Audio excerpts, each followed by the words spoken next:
Hi, I'm Jer. Welcome to Kill-Divill, where we focus on rum and cocktails. Today we are going to make a Rum Rickey.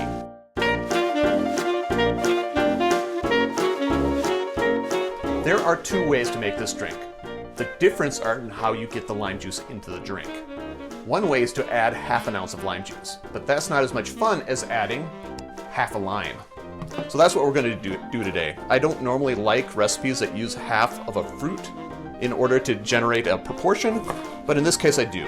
So what I'm going to do is squeeze the lime into the glass and then drop it in. On top of that, I'm going to add some ice. Enough. Then I'm going to add 2 ounces of white rum. 2 ounces is 60 milliliters.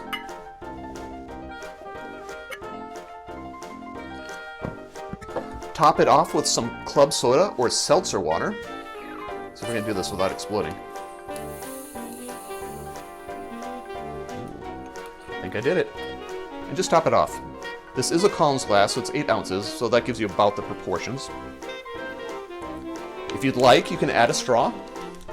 I'm just going to garnish. So I'm going to cut a lime wheel. So if I can do this without cutting myself.